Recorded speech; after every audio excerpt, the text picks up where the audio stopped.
COA is the international tournament for Identity V that happens yearly around this time of year. Each server does qualifying matches to find which teams are the best representatives for their server, and then eventually, around the time of May, they do a finals where all the teams from every country do a big match to see who is the best team. And although we may lose to photographers and Wuchangs all the time in rank matches or in quick matches, this doesn't actually mean that these characters are competitive. Every year brings new survivors, new hunters, new abilities, new mechanics, new maps, and also new adjustments for different characters that have existed already. And the meta fluctuates depending on these types of buffs and changes that come with the game.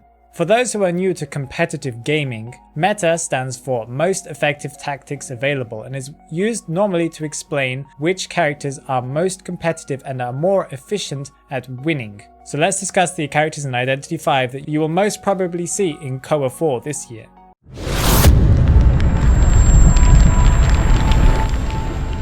Beginning with survivors, the meta survivors that you will see in COA IV are Mechanic. Although she has a really serious debuff once one of her teammates has been hit, or possibly even two people being hit, bringing her total decoding down to 35%, she still is the strongest decoder in Identity V, and that is due to one thing: her bot. Technically, when you're playing with a mechanic in your team, you're not just playing with 4 people on your team, you're playing with 5. Why mechanic is so powerful and very useful in competitive matches is that even when she is found and put on a chair, her bot can still be decoding, and that bot has 125% decoding, so technically it's another mechanic.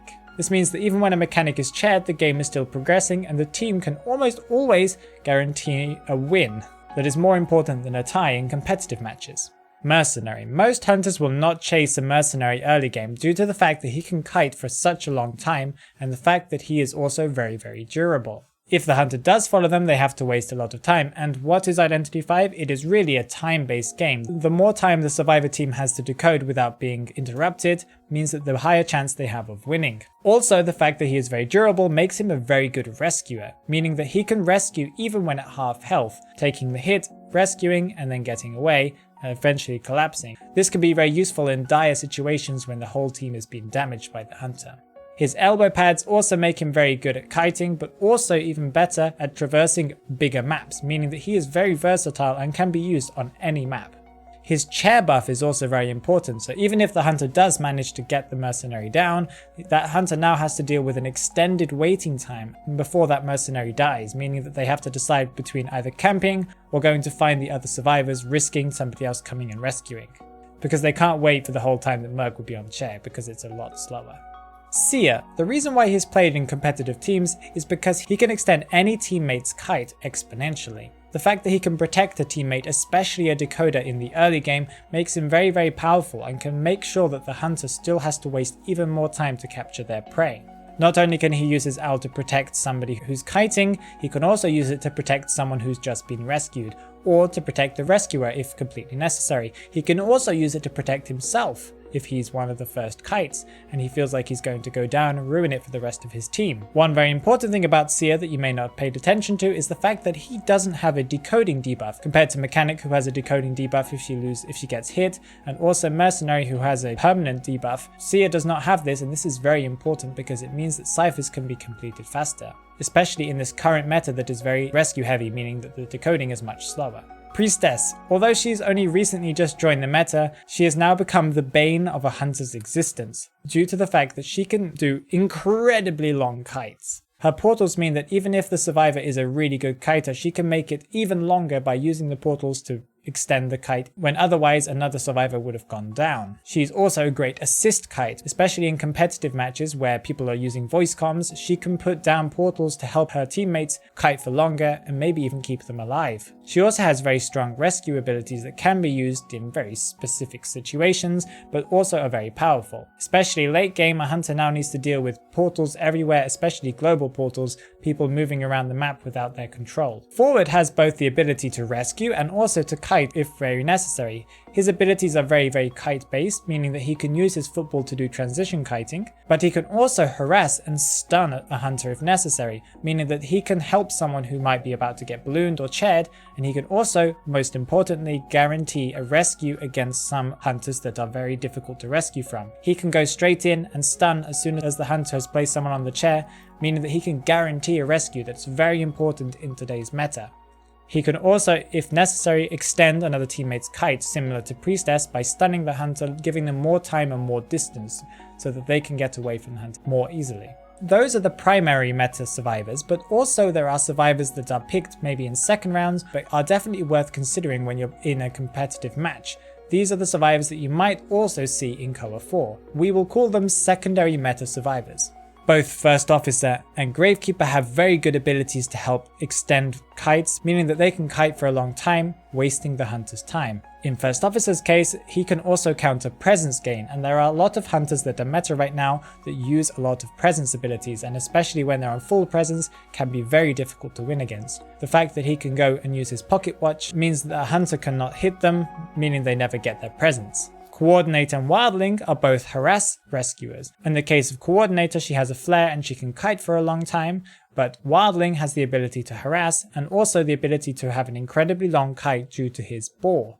Wildling specifically counters a couple of the hunters that are meta right now, so he might also be seen quite a lot in this year's COA 4. Explorer has recently joined the meta with his new changes and adjustments because he has the ability to avoid detection from a lot of different hunters' abilities, meaning that he can't be found early game, and since he is the main decoder, this is very important, and he can also promote Cypher Rush with his treasures. As for the hunters that you should expect to see in COA this year, we have Dreamwitch. Dreamwitch is one of the most powerful hunters in the right hands. She can pressure survivors all over the map, she can also pressure ciphers, slowing down decoding, and also control different places and be in different places at any time, at any moment. She also has the ability to use traits more often than most other hunters, meaning that she can blink in quick succession, use teleport in quick succession, or use patroller an immense amount of times in a match, making her a very strong force to be reckoned with. Sculptor has a very strong anti-tight kiting ability and also has a lot of abilities to defend the chair. She can also use her little chisel to throw it on the map and control different parts of the map at her own will, slowing down decoding if she needs it, pressuring people off a certain area, or just preventing rescues by chipping away damage. What makes her incredibly powerful is her late game when she's got full presence, because she can make statues at an insane rate, making it very difficult to win against her and almost impossible to rescue from her. Guard 26 has joined the meta because of his incredibly strong camping abilities, meaning that he can drop bombs all over the place, preventing almost any rescuer from coming to rescue somebody who's on a chair. Also, in the right hands, Guard 26 is very good against tight kiting strategies, meaning that he can prevent anyone who's trying to tight kite him. You'll see in most cases, survivors have to debate whether to rescue or not if the person gets chaired, because they might not be able to make the rescue. Bloody Queen is primarily in the meta due to her mirror ability, meaning that she can traverse the map and also control different parts of the map at her own will using her mirror. She can pressure people off ciphers, she can prevent rescues or chip away damage at rescues, and she can also be at anywhere on the map if she needs to be. Her teleport ability is very strong early game and incredibly strong at endgame. Those were the primary meta hunters. Now let's talk about the secondary meta hunters. Both Feaster and Violinist have very good anti-kiting abilities, both of them having different abilities that can really chip away huge parts of damage to survivors very quickly when they're chasing them. They also have pretty decent map pressure with their abilities, Violinist being able to use his notes to slow down decoding, and Feaster using his tentacles after he hits someone to be able to slow down decoding a little bit with the tentacles that pop up.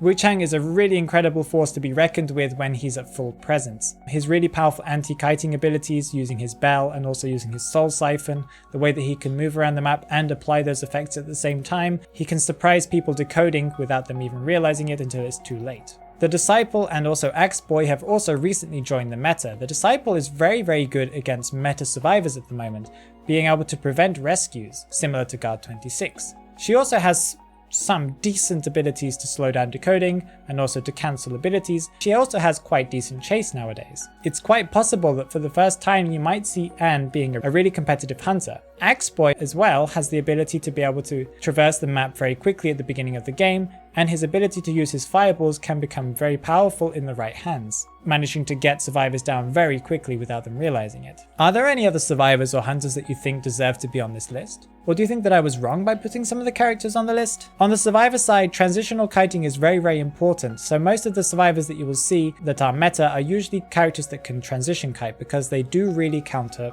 most of the meta hunters. Do you think the upcoming adjustments and changes that have been announced will change the meta permanently for next year's COA? Tell me down in the comments below, and if you found this information useful, please give this video a like, and subscribe if you'd like to learn some more tips, some tricks, and maybe some secret information about Identity V that you didn't know. Take care, guys. Bye bye.